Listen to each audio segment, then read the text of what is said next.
Here's a fun question for you. Would you rather be the king or the kingmaker? Are you the kind of person that likes sitting in the big seat, being the face of the operation, wearing the crown, and marching in the parade in a place of honor? Or would you rather stand to the side, wield power quietly, planting seeds and tending the ground so that your vision ultimately bears fruit?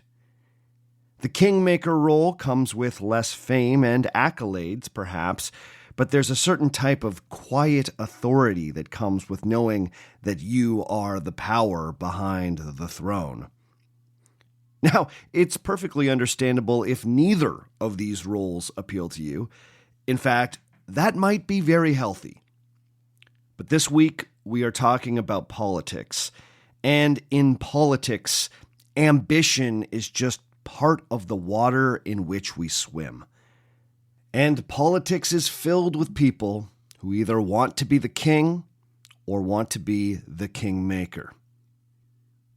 You see, one of the big debates around the legacy of U.S. President William McKinley is how much he was influenced, beholden to, or even puppeted by the powerful men who supported him. You see, in the William McKinley story, there is a kingmaker, or perhaps it's fairer to call him an alleged kingmaker. This was a man named Marcus Alonzo Hanna. Hanna was an Ohio-born businessman who, after a number of fairly disastrous false starts, eventually built a small business empire in Cleveland that involved coal, iron, and shipping on the Great Lakes. He was a millionaire by the age of 40, and after that, he threw himself energetically into politics. He gravitated to the Republican Party, where he gained a reputation for being an effective behind-the-scenes operator. He was the kind of political organizer and strategist who was good at fundraising and knew how to whip up support for a particular candidate. He was a persuasive backroom negotiator, which, of course, gave rise to rumors that he wasn't above using his wealth or the wealth of his donors to grease palms in order to get things done. Now, most historians are careful to point out that there's little evidence that Hanna was involved in the blatant type of money for favors corruption that he was often accused of by his political opponents. But there's no doubt that he was effective at marshaling the wealth of others and putting it to work for political purposes. Neither Mark Hanna nor William McKinley could remember exactly when they met, but by 1888, the men were working together closely, with Hanna managing McKinley's ultimately unsuccessful campaign to become the Speaker of the House of Representatives.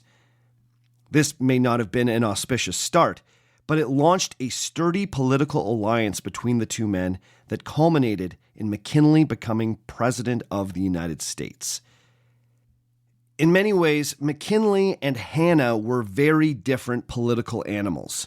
McKinley was principled, plain-spoken, and loyal to the point of being inflexible. Hanna was a much more slippery figure who was pragmatic, critics would say unscrupulous, when it came to achieving political goals. McKinley biographer Margaret Leach, writing in the late 1950s, believed that Hanna was actively drawn to McKinley because he brought with him an air of respectability that Hanna craved. She would write, quote, cynical in his acceptance of contemporary political practices, Hanna was drawn to McKinley's scruples and idealistic standards, like a hardened man of the world who becomes infatuated with virgin innocence, end quote. I kind of like that. Indeed, the differences between these two figures was not lost on many contemporary political observers. Critics sometimes cast Hanna as a devilish figure who had corrupted William McKinley with his access to big donor money. A political cartoon published in the New York Journal in 1896 summed up this perception neatly. The portly Mark Hanna was shown wearing a suit made from dollar bills and brandishing a whip while a skull labeled labor lay at his feet. Tucked into his belt was a tiny, helpless William McKinley. Around his big toe, a tag that labels the future president property of the syndicate. In the cartoonist's estimation, McKinley had been sold by Hanna to the moneyed men behind the Republican Party. The question is, how fair was that caricature? Was McKinley a puppet of Hanna and his well-heeled donors? Or was that little more than political slander meant to discredit an otherwise honest and forthright politician? After 1888, Hanna became one of McKinley's most essential political advisors and campaign strategists. He helped revive the congressman's political career after being ousted in the wake of his unpopular tariff bill. He helped the Major, as McKinley liked to be called, receive the Ohio State Republican nomination for governor and then win the election for that office in 1891 and then re-election in 1893. Ohio governors only served 2-year terms back then. When McKinley ran for president in 1896, Hanna was instrumental in that successful campaign. But the relationship between McKinley and Hanna, or to put an even finer point on it, McKinley and money, has divided his biographers and other historians of this period. Many biographers have pushed back on the idea that McKinley took any kind of direction from Hanna or anyone else. Defenders claim that he was not the kind of man who could be bought. He was simply too principled to become a corporate stooge. However, other historians aren't so sure. There were some key moments in McKinley's life when large influxes of money from wealthy Americans, and in some cases, corporations, drastically altered his political fortunes. McKinley's relationship with corporate America might be one of the keys to understanding his somewhat unexpected recent resurgence as a president of note. For many decades, McKinley's fairly middling presidential reputation was bolstered by the idea that he was an ineffectual puppet. It seemed in keeping with what Teddy Roosevelt called his, quote, chocolate eclair backbone. Recent biographies have tried to push back against that image, but have they pushed too hard? In the attempt to reclaim McKinley, have some biographers been too quick to skate past difficult questions of how beholden McKinley was to his political donors? Let's see if we can pick it apart today on Our Fake History.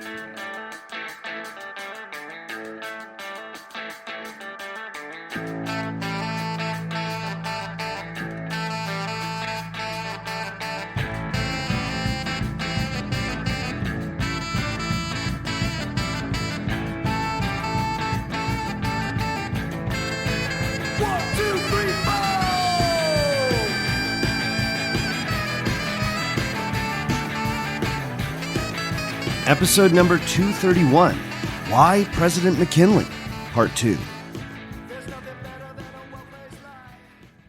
Hello and welcome to Our Fake History. My name is Sebastian Major, and this is the podcast where we explore historical myths and try to determine what's fact, what's fiction, and what is such a good story it simply must be told. Before we get going this week, I just want to remind everyone listening that an ad-free version of this podcast is available through Patreon.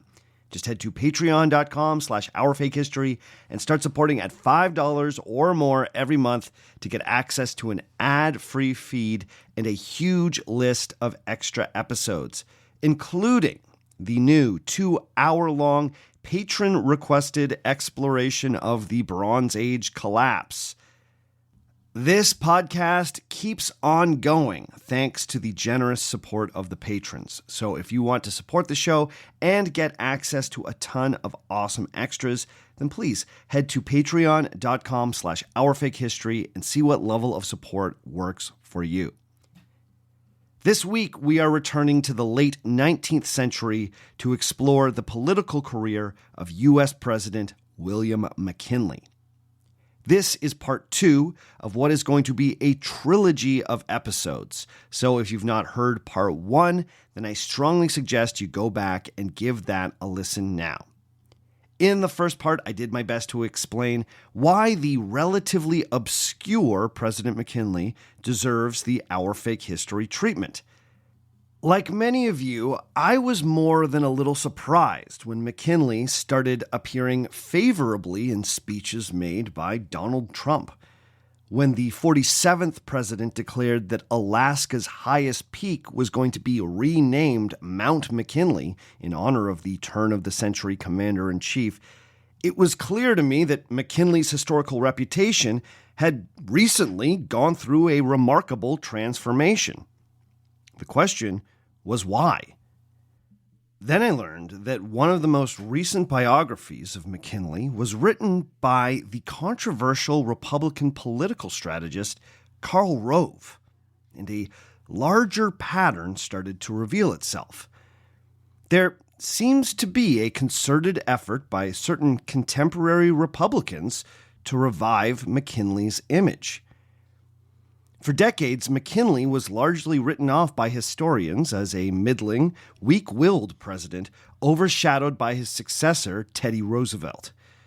Roosevelt's scathing assessment that McKinley had the backbone of a chocolate eclair was often used as the final word on McKinley's character and his time as president.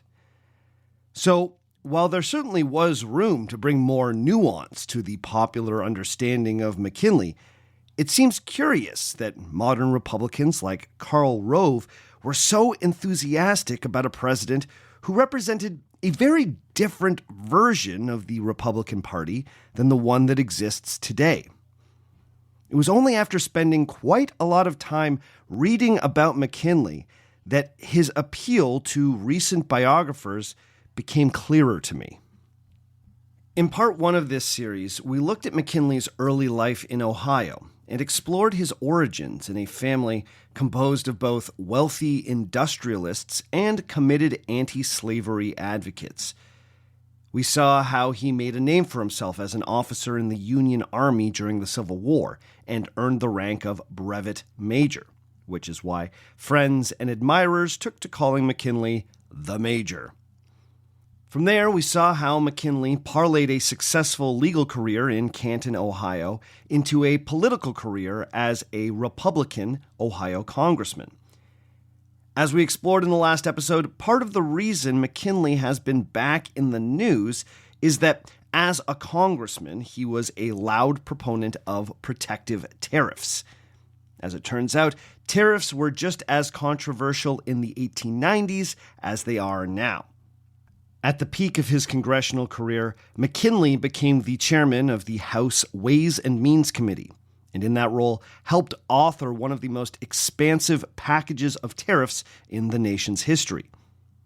This gave me an opportunity to speak on who exactly supported and who rejected high tariffs in the late 19th century. Wealthy industrialists and manufacturers trying to get an edge on their European rivals generally liked protective tariffs, while small farmers, artisans, and people who exported agricultural products did not support the policy. I also tried to point out that McKinley's tariffs were specifically designed to reduce government income. As you might remember, the American government was running a surplus that was bad for the economy in the late 19th century. Go figure. High tariff rates actually brought down the amount of money that the American government was bringing in through this form of taxation. The lesson here is if you want your tariffs to protect domestic businesses, then they cannot also be a moneymaker for the government. To protect the businesses, you have to set your tariff rate so high that imports decrease, and as such, the taxes collected from tariffs also decrease. When we left off, we saw that a fresh financial panic and an economic recession in 1890 cost the Republican Party in that year's midterm elections. The tariff bill was seen as contributing to the economic calamity, but the truth was that it had barely taken effect before the economic winds changed.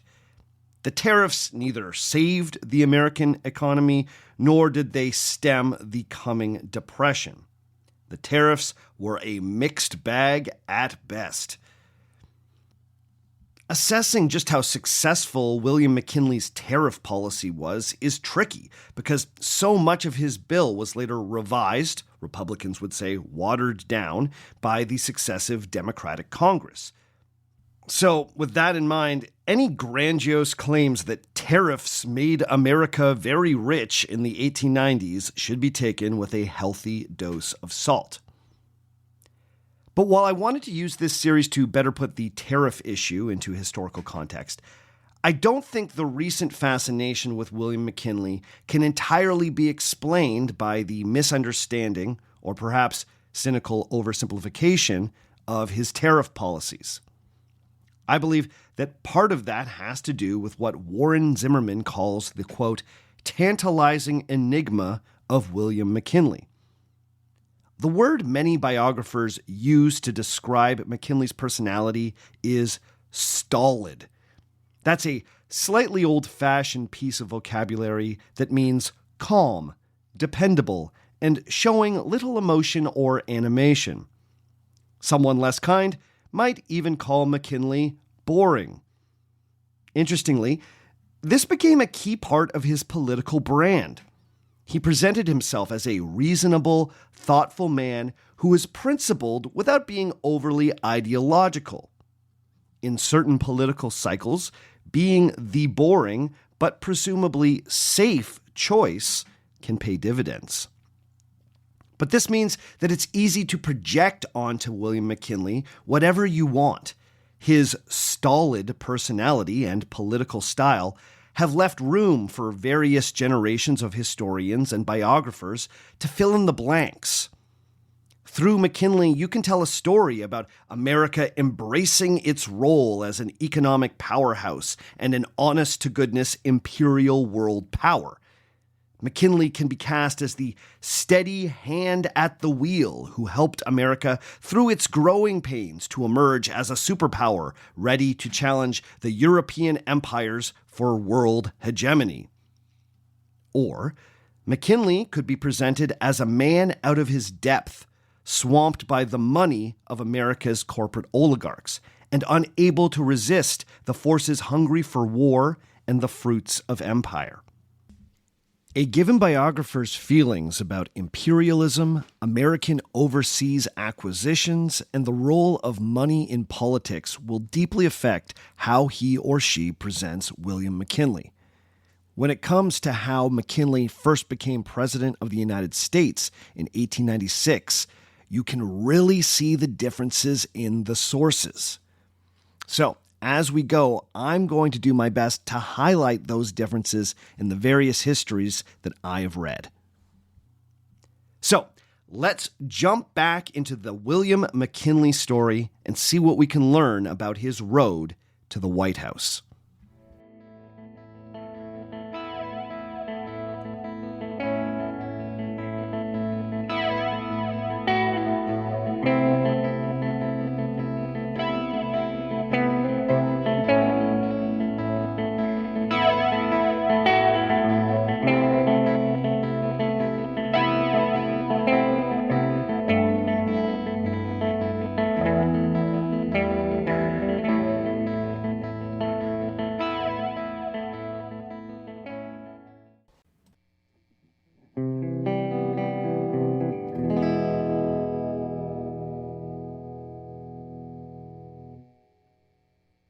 William McKinley's loss in the 1890 congressional midterms turned out to be just a temporary setback for the major. Many Republicans had started to take notice of the Ohio politician as a rising star in the party, and many were eager to see him remain active in politics. So it was that just a year after being ousted from the House of Representatives, McKinley pulled off a successful campaign to become the governor of Ohio. Given that Ohio was such a strategically important swing state at the time, the governorship of the state had become an important springboard towards the presidency. McKinley proved to be a fairly popular governor of the state, which was especially significant given how evenly divided the population was between Republican and Democrat sympathies. Ohio elections were typically very tight, but McKinley handily won his first term as governor by a margin of around 20,000 votes, which in the 1890s was quite large. This popularity reflected McKinley's ability to speak to the needs of Ohio's agricultural and manufacturing sectors. He was an unabashedly pro-business politician, but he wasn't overtly anti-labor. He sought compromise with unions and other labor organizations whenever he could.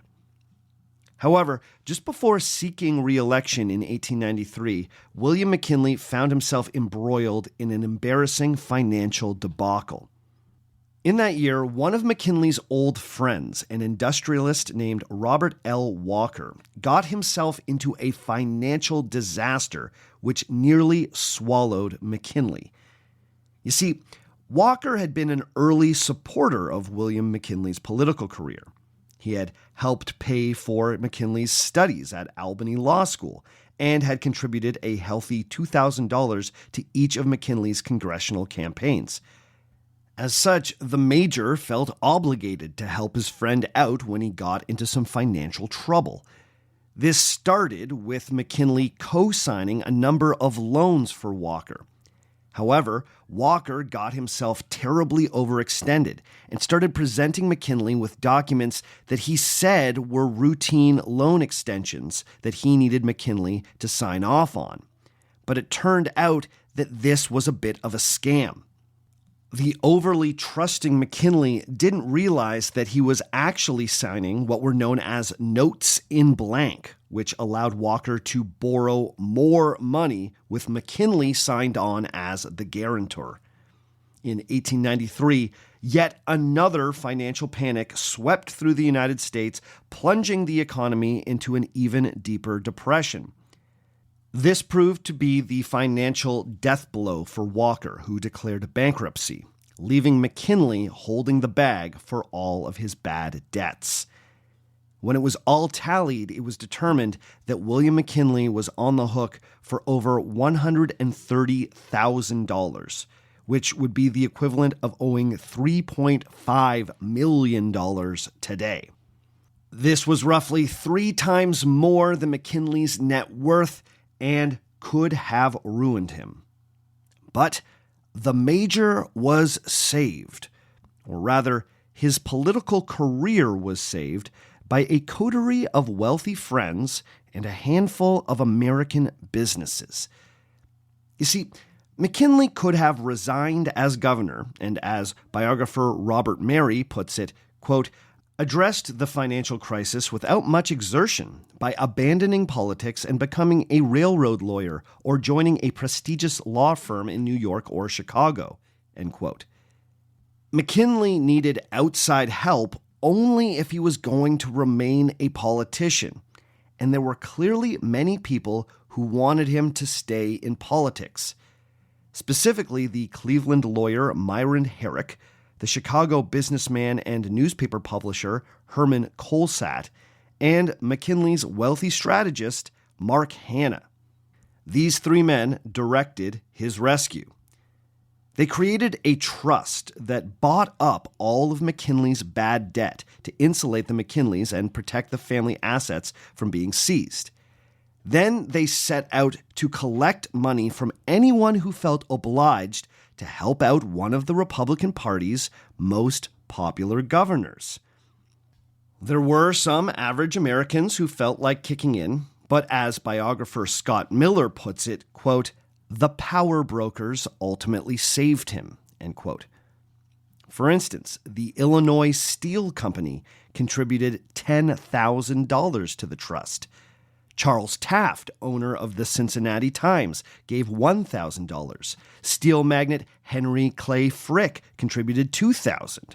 Railway car manufacturer George Pullman contributed $5,000, as did Chicago meat packing king Philip Armour. Within a few months, the trust had settled the debt, leaving McKinley forever grateful. So, here's the question. How should we interpret this moment in McKinley's life? For many of his contemporary political opponents, this was the moment when McKinley was bought. This is when the caricatures of McKinley literally being in the pockets of American moneyed interests began to be circulated. Biographers like Scott Miller underscore this financial crisis as a moment when McKinley lost some of his credibility. Now, whether or not he took his marching orders from his wealthy donors, there's no denying that he was in their debt from that point on. And in Scott Miller's biography, he stresses just how much further McKinley would go down that road. Biographer Robert Mary is a bit more measured, pointing out that McKinley's, quote, need to avail himself to the comfort of rich friends with large financial stakes in government actions generated the view among some that he was a puppet of plutocrats, end quote. However, Mary ultimately points out that, quote, McKinley's image as a man of rectitude and quiet wisdom seemed to fortify him politically, end quote. Interestingly, Karl Rove presents this crisis as not in the least bit compromising for McKinley. In his book, Rove emphasizes that McKinley was helped by friends who McKinley praised for their, quote, noble generosity. Rove is vague about where McKinley's bailout money came from, choosing to omit the names of specific businesses and the well-known industrialists who contributed to the trust. Rove caps his summary of this episode by quoting friendly newspaper reports that declared McKinley to be a, quote, honest and honorable man who got in trouble through doing a kindness to a friend, end quote. Rove notably does not include any of the more critical assessments of McKinley's millionaire-backed bailout. Now, why do this, Karl Rove? Why not give us the full picture? Once again, a sticky McKinley moment is soft-pedaled in that particular biography. Now, to be fair, I am focusing on a very small matter of emphasis here, but it's clear that throughout Karl Rove's book, he makes choices that keep McKinley looking good, or at the very least, uncompromised. Still, while this millionaire bailout would remain an embarrassment exploited by political opponents, it clearly did not overly concern the American electorate. Later that year, McKinley cruised to an easy re-election as Ohio's governor, receiving the largest percentage of the vote of any Ohio governor since the Civil War. McKinley's re-election confirmed his status as one of the most important Republicans in the country, and a likely contender to be the next Republican nominee for President of the United States. So it was that in 1895, McKinley started actively pursuing the Republican nomination for president. On the case was, of course, Marcus Hanna. Now, very early on, it became clear that William McKinley was broadly popular within the party, and that there were few other viable challengers for the 1896 nomination.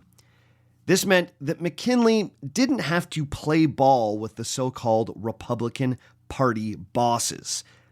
These were well-connected Northeastern politicians who could reliably deliver large blocks of delegates at the party convention.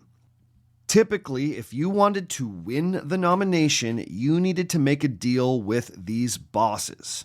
If the bosses supported you, they would usually want a say in policy or some plum political appointments. But McKinley's popularity was such that he and Hanna realized that they could get the nomination even without the boss's support. They also cleverly branded their campaign for the nomination as McKinley versus the bosses, or sometimes the people versus the bosses. Now, this little slogan sometimes gets misconstrued as McKinley dabbling with populism. The people versus the bosses can sound like a slogan that a union organizer might use. But make no mistake, McKinley was not talking about the bosses of industry. Still, this little slogan is worth noting because it points to McKinley's great talent as a politician. As historian Hal Williams points out, McKinley had a deep belief in, quote, industrialism, central authority, and expansive capitalism, end quote. But he also knew how to appeal to workers, small farmers, and those often exploited by said expansive capitalism. Employing the slogan, the people versus the bosses, in a context where no actual bosses might get the impression that McKinley was a real reformer, is an example of his political maneuvering. In the end, those Republican political bosses were unable to stop McKinley's nomination in 1896. At the Republican convention in St. Louis that year, he decisively locked down the nomination. However, the general election was quickly shaping up to be an uphill battle for the Republicans.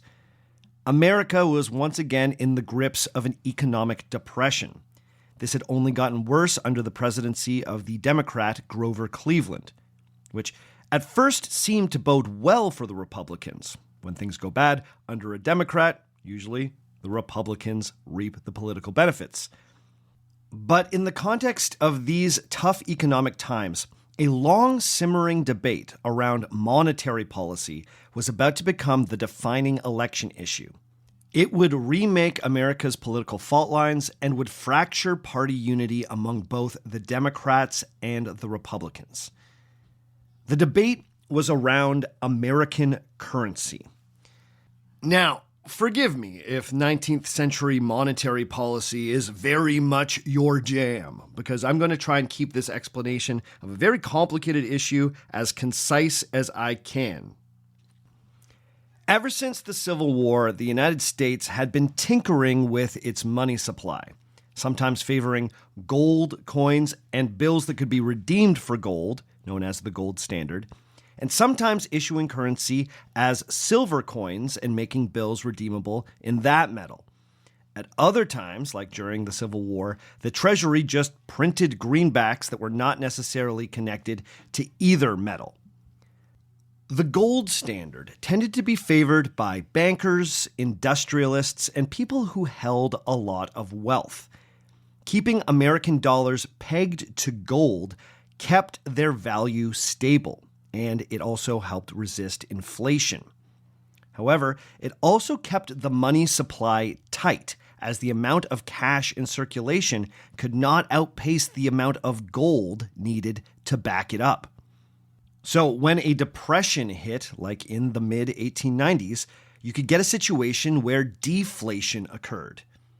That meant that products were being sold for lower prices than they had been previously. In 1896, the people hardest hit by deflation were America's farmers. Sure, a dollar could buy more, but the crops were being sold for fewer dollars. This was especially worrying if you were someone with a mortgage or who was otherwise carrying debt. Many of America's small farmers had mortgages or were deeply in debt at this time. Deflation meant that it was harder for those farmers to bring in the money that they needed to pay their debts. At this point in history, central banks did not set interest rates for the entire country. So just because there was a financial downturn didn't mean that an interest rate change was coming. Every bank could set their own rate. Many farmers found themselves in a position where they were unable to sell enough food to bring in enough money to service their debts. Some saw silver as the remedy for this. By issuing silver coins and making paper money redeemable in silver, that would put more money into circulation, which would create inflation. The idea was that this would be good for the indebted farmer, as the price of the goods he was selling would rise, and the value of his debts would shrink. It was also argued that the value of silver was directly linked to the price of wheat. If the American government started buying more silver to press more coins, that would send the value of silver up, which apparently would lead to the price of wheat going up. Now, as it turned out, the connection between wheat prices and silver prices was not as rock solid as the campaigners would have people believe. But that was the pitch, and it clearly resonated with many farmers across the United States. This created a new fault line in American politics between the so-called gold bugs and the silverites. The gold bugs were accused of greedily protecting the value of their hoarded wealth at the expense of the indebted American farmer. On the other side, silverites were accused of gambling with America's money supply by causing inflation that could get out of control. Now, this issue did not fall neatly along party lines. Republicans tended to favor the gold standard, but to varying degrees. There were some straight-up silver Republicans, especially in the American West, where there were both farms and silver mines. The Democrats generally favored silver in this period, but there were many gold Democrats, especially in the American Northeast and in the Midwestern manufacturing hubs. After a very contentious and fractious convention in 1896, the Democrats nominated the 36-year-old silverite firebrand William Jennings Bryan. Bryan was an unequivocal supporter of silver currency and framed the issue as a battle between the American masses and the moneyed elites. You know, you might even say the people versus the bosses. Bryan was young as far as national politicians went, but he was an undeniably gifted speaker, giving him the nickname the Boy Orator. At the Democratic Convention, he clinched the nomination after delivering his famous Cross of Gold speech. In that speech, he not only made the case for silver currency, but he also proposed a decidedly populist and economically progressive understanding of the American economy. He declared, quote, "The man who is employed for wages is as much a businessman as his employer.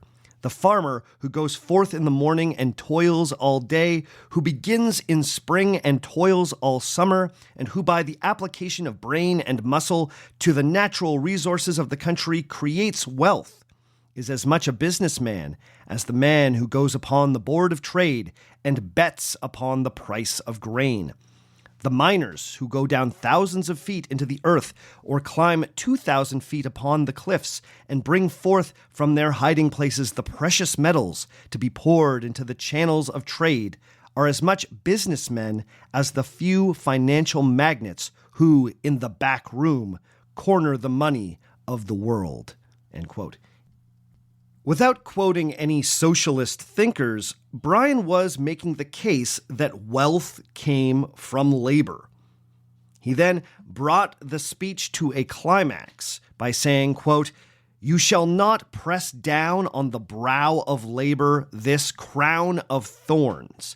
You shall not crucify mankind upon a cross of gold." End quote.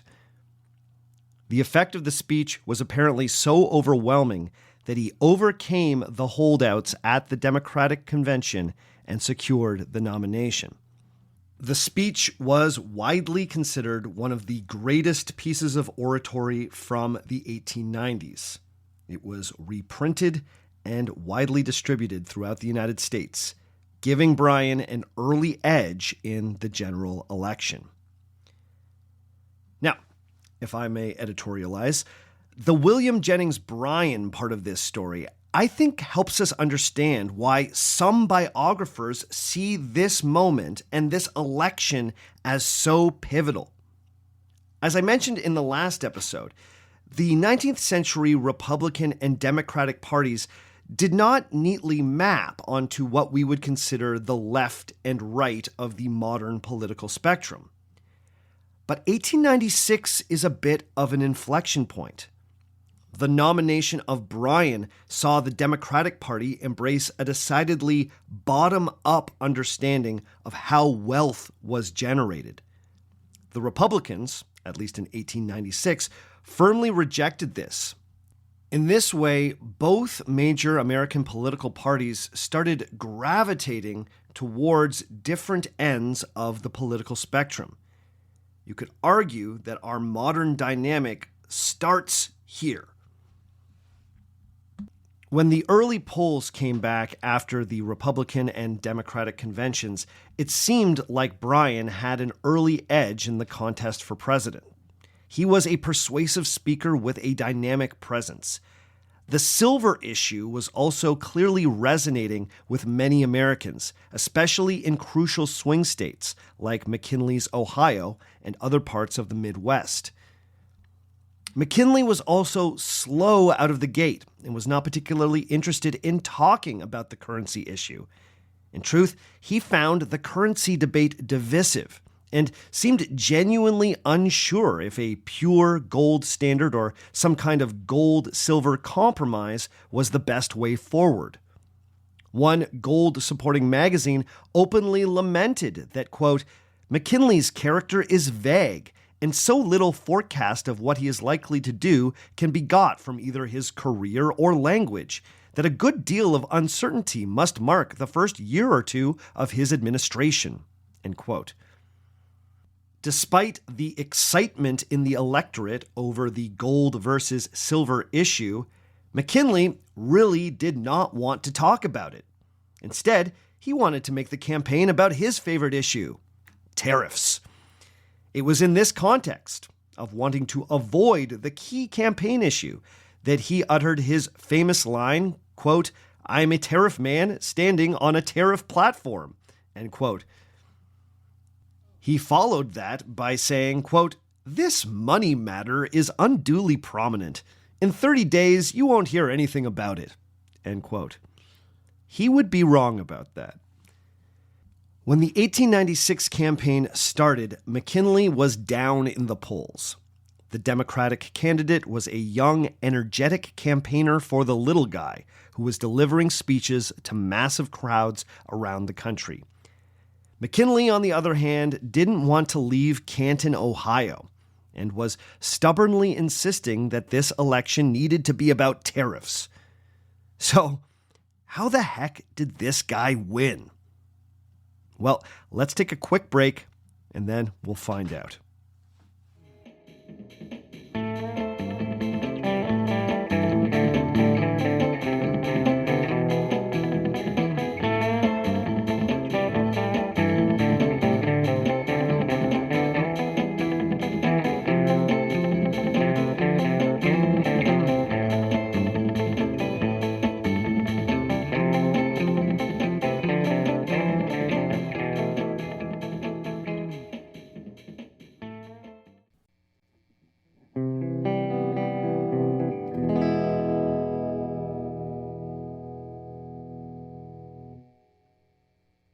Many of the more recent McKinley biographers begin their books with a stated intention to put McKinley back in the center of his story. The argument goes that McKinley has been caricatured as a well-meaning but ultimately ineffectual figurehead who was led by the nose by his advisors. I think most modern biographers have done a good job of demonstrating that William McKinley was not really bossed around by anyone. including the supposed kingmaker Mark Hanna. In fact, Scott Miller has pointed out that, quote, Hanna acted just a shade obsequious in McKinley's presence, end quote. Trusted McKinley backer Herman Colsatt observed that Hanna's behavior around McKinley was, quote, always that of a big bashful boy toward the girl he loved, end quote. McKinley was certainly not taking orders from Hanna or anyone else. However, the way that McKinley delegated certain aspects of his political life to Hanna and others meant that the major was often kept in the dark when it came to the less savory parts of 19th century politics. During the McKinley debt crisis, Colsatt made a comment that, quote, if McKinley is to stay in politics, he must show clean hands, end quote. This comment was allegedly made when McKinley was out of the room and was meant to underscore the point that the job of the men around him was to insulate their political star from any charges of wrongdoing. And truly, when you read a biography of William McKinley, you can't help but notice that while there are all sorts of dirty allegations swirling around his presidential campaign and later administration, the man himself always showed clean hands. See, if you were to focus exclusively on McKinley himself during the 1896 presidential campaign, his success would seem almost inexplicable. His opponent, William Jennings Bryan, went on a truly exhausting tour of the country. This barnstorming speaking tour saw the Nebraska-born Democrat deliver an astounding 570 speeches between August and November of 1896. He spoke an average 80,000 words a day. On his most ambitious day in Michigan, he delivered 23 speeches. The exertion nearly killed the man and seriously affected his health. But there was no denying that he was getting his message to the people and drawing huge crowds in the process. McKinley, on the other hand, refused to leave Canton, Ohio. At one point, a worried Mark Hanna urged McKinley that, quote, you've got to stump or we'll be defeated, end quote. But McKinley flatly refused, citing both his wife's delicate health and the now old-fashioned tradition of presidential candidates staying above the fray during the campaigns, and instead letting surrogates go out and speak for them. McKinley also recognized that he simply was not the same caliber of speaker as Bryan, and famously quipped, quote, I might as well put up a trapeze on my front lawn and compete with some professional athlete as to go out speaking against Bryan, end quote. This comment would prove to be oddly prophetic, as McKinley would end up creating a kind of political carnival on his front lawn. Instead of going out on the stump, McKinley embraced a technique known as the front porch campaign. If people wanted to meet with the nominee, then they were invited to come visit him at his home in Canton, Ohio, where he would receive delegations from various civic organizations and make short speeches to the gathered crowd. Now, this was not the first of these so-called front porch campaigns in American political history. Presidents Benjamin Harrison and Grover Cleveland had also orchestrated similar things. But it would go down as one of the more memorable front porch campaigns. As the campaign gathered momentum, McKinley's front lawn became a veritable parade ground, as these carefully vetted delegations of visitors were often accompanied by brass bands, spinnerets, or acrobatic cycling demonstrations. The McKinley campaign also provided food and concessions, including free beer, for people who had traveled to Canton. It's been estimated that around 750,000 people made their way to Canton, Ohio during the 1896 campaign. But again, Taken in a vacuum, the enthusiasm for the front porch campaign seems a little hard to understand. When compared to William Jennings Bryan, McKinley was barely speaking, and when he was making speeches, he wanted to focus on the somewhat stale issue of protective tariffs. The electorate was obviously fired up over the gold versus silver debate, and McKinley didn't really want to talk about it. So what was going on here? Well, while McKinley stayed comfortably in Ohio, Mark Hanna was busy running two separate McKinley campaign headquarters in Chicago and New York City. You see, while William McKinley himself was slow to embrace the currency issue, his advisors had identified it as the key to winning the election. First, the gold issue was a huge motivator for wealthy industrialists who were legitimately spooked by Bryan's sudden rise in the Democratic Party and early lead in the national polls. However, at first, this fear did not necessarily translate into support for McKinley. In the early days of the campaign, contributions from these wealthy men were slow in coming. Longtime Republican John Hay commented that, quote, Bryan has succeeded in scaring the gold bugs out of their 5 wits. If he had scared them a little, they would have come down handsomely to Hanna. But he has scared them so blue that they think they had better keep what they have got left in their pockets for the evil day, end quote. The other key thing was that McKinley had been cagey on where he stood on the question of gold or silver. The turning point came when James Hill, a Minnesota railroad tycoon, decided to get involved. Hill had been a lifelong Democrat, but he had been rattled by the rise of William Jennings Bryan.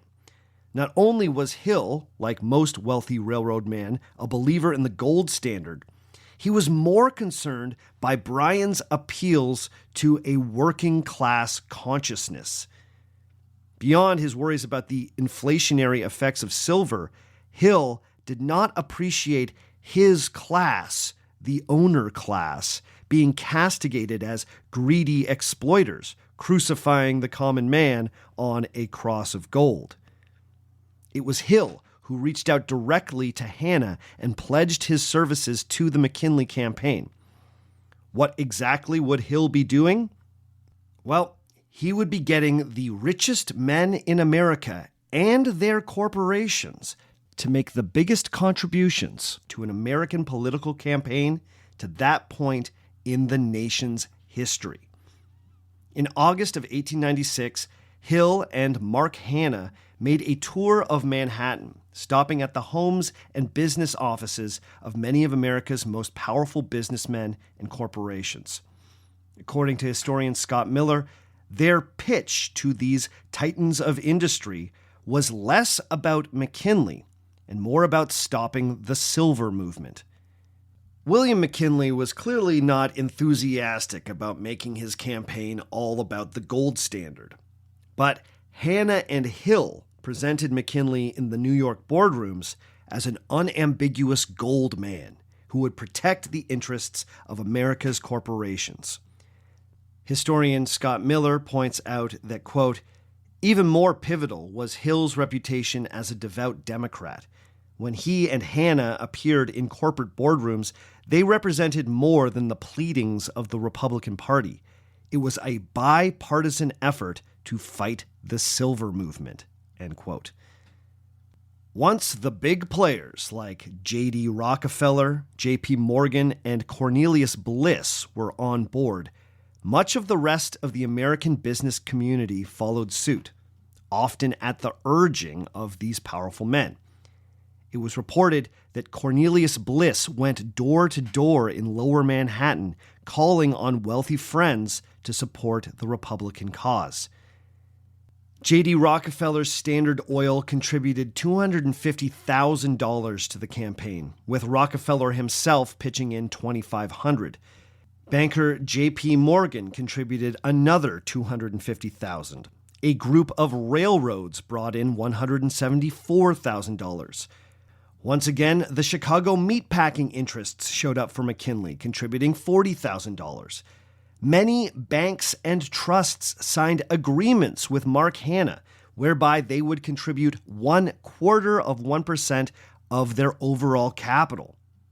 Historian Scott Miller also points out that after the election, officials from the New York Life Insurance Company and the Equitable Company admitted that they, quote, pledged large portions of their clients' premiums to the Republican cause, end quote. In the end, the campaign was able to bring in enough money from the big donors to more than cover the over $3.5 million in campaign expenses, which is around $140 million in today's money. It was double the previous Republican campaign budget and around 10 times more than what was spent by the Democrats on the Bryan campaign. Now, what was Mark Hanna doing with all this money? Well, he was organizing the largest mass mailing of campaign materials to that point in American history. His Chicago office blanketed the United States in pamphlets, posters, and small mailers in support of McKinley. Lots of this material wasn't even specifically about William McKinley, so much as it was, quote-unquote, educational material on the gold standard. Now, one thing I find interesting about both the Karl Rove and Robert Mary biographies is that they are both comfortable using the term educational material for what Hanna sent in the mail. I would argue that that choice of words is a little too benign. These were campaign materials. You might even call some of it propaganda. Interestingly, this material focused most heavily on the very issue McKinley himself was slow to embrace, the gold standard. There were point-by-point breakdowns of how silver coinage would hurt the wages of industrial workers. There was one particularly effective mailer that was sent to the more rural swing states that coached the reader on how to win an argument against a silverite. Hanna and his printers also made sure to print these materials in languages other than English, specifically to target recently arrived immigrant communities who worked as industrial laborers. Materials went out in Polish, Italian, German, Yiddish, Greek, and a handful of other languages. They all reiterated the same idea: silver currency will hurt your wages. The newspapers then joined in on this chorus. The papers were overwhelmingly owned by gold bug Republicans and gold Democrats, and as such, they broke for McKinley in a big way. William Jennings Bryan was cast as a radical, inciting quote-unquote class hatred, whereas McKinley was presented as a responsible steward of American values and economic stability. In one memorable Harper's Weekly political cartoon, the two men were contrasted by showing what each candidate was doing in the 1860s. The major was shown heroically donning his Union Army uniform, whereas the much younger Bryan was shown as a baby in a crib. The message was clear: neither man has changed. McKinley still defends his country, while Bryan whines and cries like a baby. This media campaign was the key to William McKinley's success. The targeted deployment of campaign materials paired with flattering media coverage from gold standard supporting papers helped McKinley's popularity grow, while he himself stayed in Canton, Ohio, and gave short, carefully prepared speeches. It was only after the gold issue proved effective in the campaign materials that William McKinley started speaking about the issue more explicitly in his speeches. But even then, it was only done sparingly. Meanwhile, other Republican speakers like Theodore Roosevelt and John Hay used their well-publicized and reprinted speeches to caricature William Jennings Bryan as a dangerous left-wing revolutionary. They called him an anarchist and compared him to Robespierre and other Jacobins from the French Revolution. They also compared his campaign unflatteringly to the more contemporary Paris Commune. Roosevelt specifically claimed that Bryan would, quote, substitute the government of Washington and Lincoln with a red government of lawlessness and dishonesty, as fantastic and vicious as the Paris Commune, end quote. John Hay's speech, A Platform of Anarchy, stoked fears that William Jennings Bryan was going to violently redistribute the wealth of the nation. Now, this was a totally unfair exaggeration of Bryan's actual policies, but it would not be the last time a reformer running a campaign critical of the wealthiest Americans would be cast as a dangerous extremist. As the campaign came into its final weeks, the Democrats started to complain that the Republicans, or perhaps Republican-friendly industries, were starting to use unscrupulous and downright coercive methods to push McKinley over the top. And this is where my sources really diverge.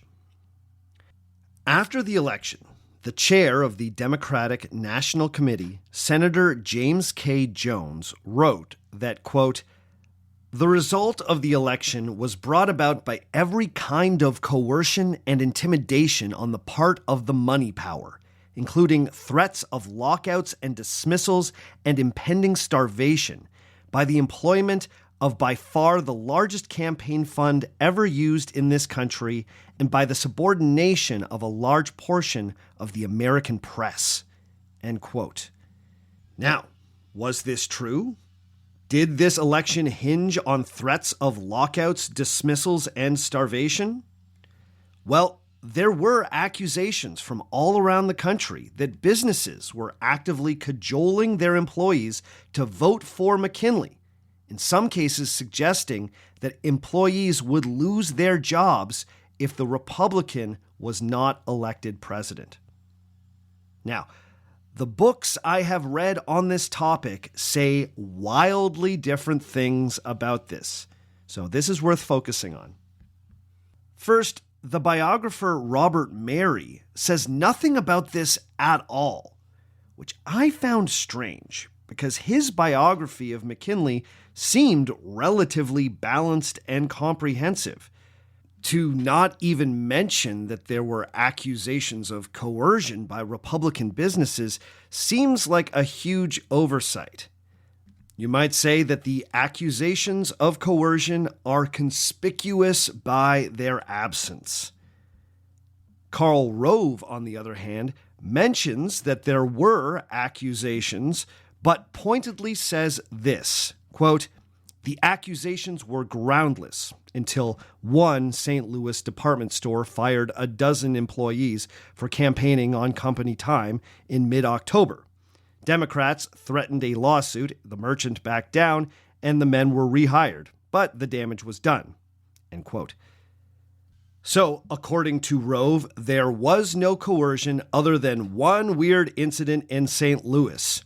He goes on to explain how Mark Hanna pushed back against the charges of coercion and even offered a $500 reward for evidence that anything untoward was going on. A reward, Rove points out, that was never claimed. In Karl Rove's estimation, quote, the Democrats felt like they were onto something with the coercion issue and believed it would help stoke anger towards big corporations and the wealthy, end quote. In Rove's estimation, the charges of coercion were little more than a Democratic tactic. But I think this is the moment in Karl Rove's book where he really shows his bias, because there is ample evidence that coercion was indeed going on during the final months of the 1896 election campaign.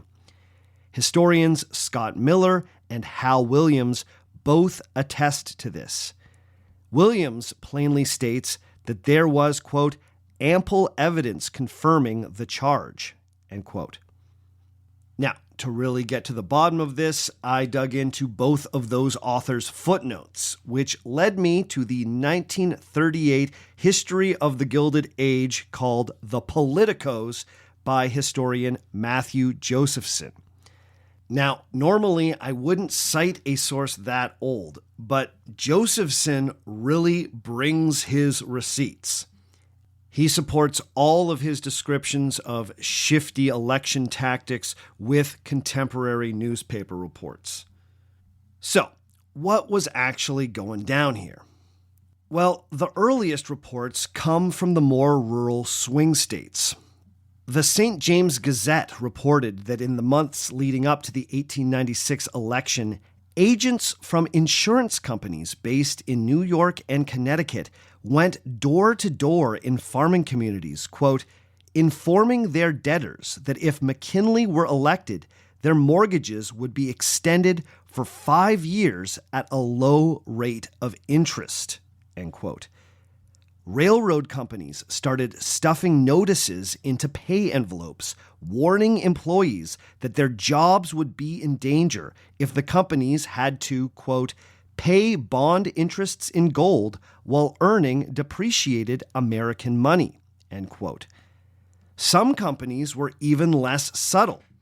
On September 5th, 1896, the McCormick Machine Company told its employees point blank that the factory would close if William Jennings Bryan won the election. The great meatpacking houses of Chicago allegedly spread similar rumors.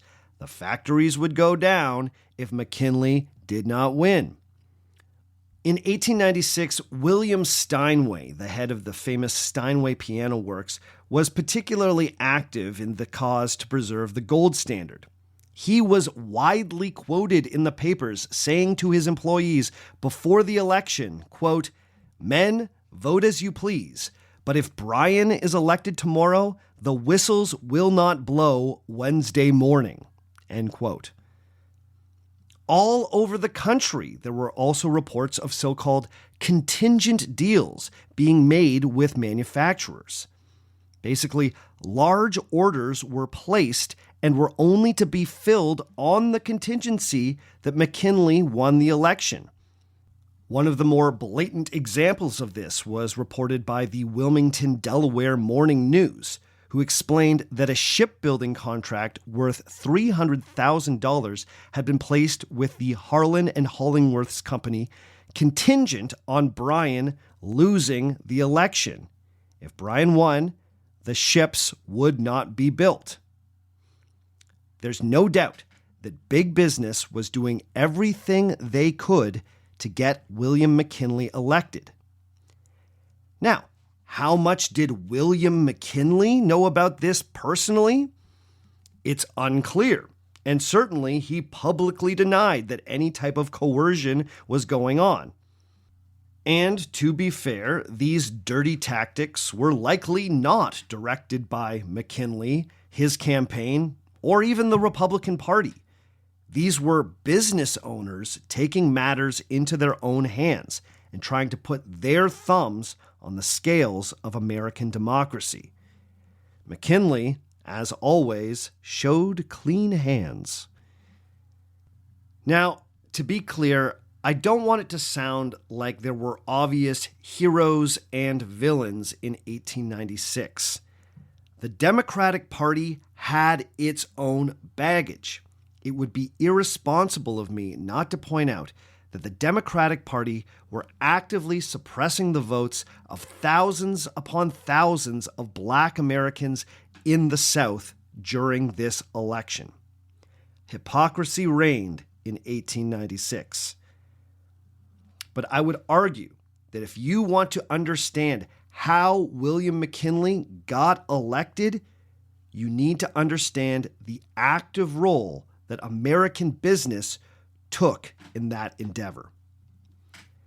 The clincher came in October with a classic October surprise. In October of 1896, The wheat harvests failed in Russia, Australia, and India. This drove up the price for American wheat. Silver currency was no longer needed to rescue the American farmer. The fact that wheat prices had gone up without the introduction of silver currency undermined the Silverite argument that only silver currency would bring up the price of wheat. A global wheat shortage had demonstrated that that wasn't true. American farmers started earning again, and Bryan's popularity slipped. In the end, the vote was still tight. William Jennings Bryan carried the South and most of the American West as predicted, but McKinley had the Northeast and, crucially, the Midwest locked up, giving him a majority in the Electoral College. He also won 51% of the popular vote. But here's the thing. As I've hopefully shown, there are very different ways that you can tell the story of McKinley's 1896 win. Karl Rove, and to a lesser extent Robert Mary, present 1896 as the story of Americans choosing the moral, sensible Republican over a reckless Democrat stirring up class hatred. But to do this, they either ignore or explain away the more unsavory parts of McKinley's road to victory. In this way, Karl Rove's book is especially biased. He smooths out many of the rough edges to present William McKinley as a certain type of Republican ideal that perhaps modern politicians could aspire to be like.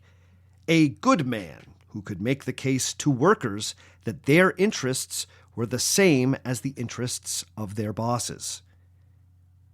You see, there's no doubt that McKinley was a principled, empathetic, and decent man, but that does not explain his victory in 1896. In fact, it seems like he was insulated from many of the tactics and campaign strategies that made him president.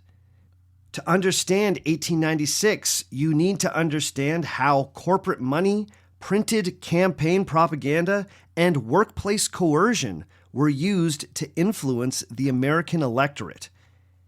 In 1896, America's industrialists became political activists in a new and profound way.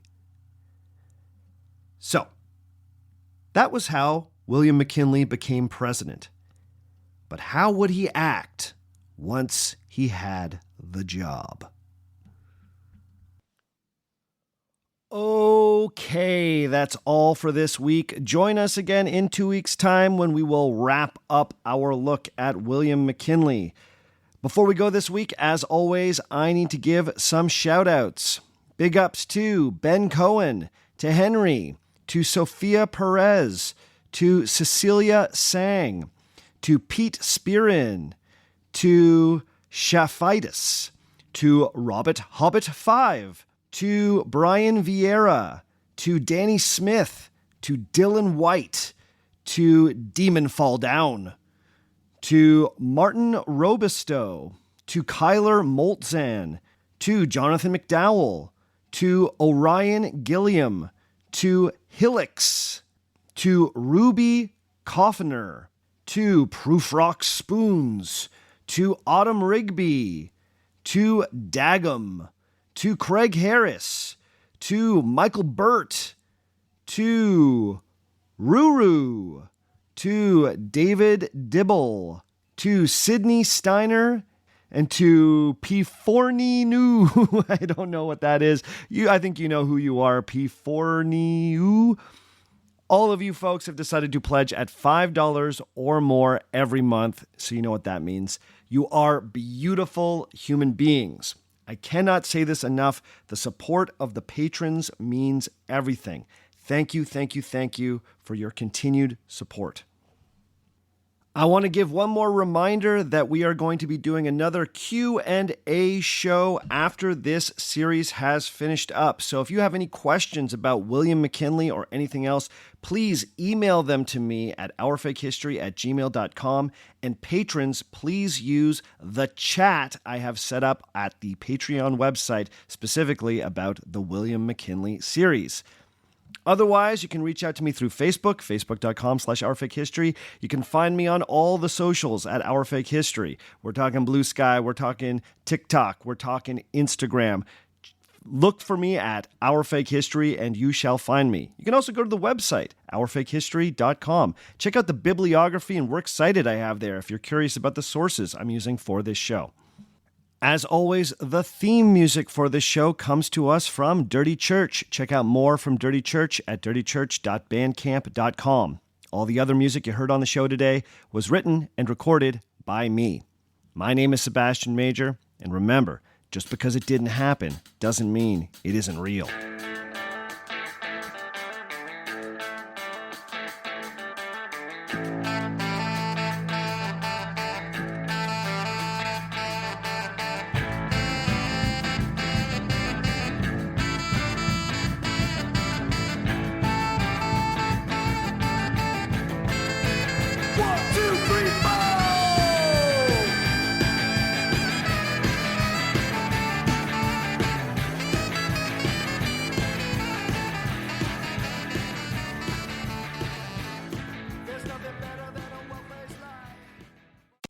I earned my degree online at Arizona State University. I chose to get my degree at ASU because I knew that I'd get a quality education, they were recognized for excellence, and that I would be prepared for the workforce upon graduating. To be associated with ASU, both as a student and alum, it makes me extremely proud, and having experienced the program, I know now that I'm set up for success. Learn more at asuonline.asu.edu.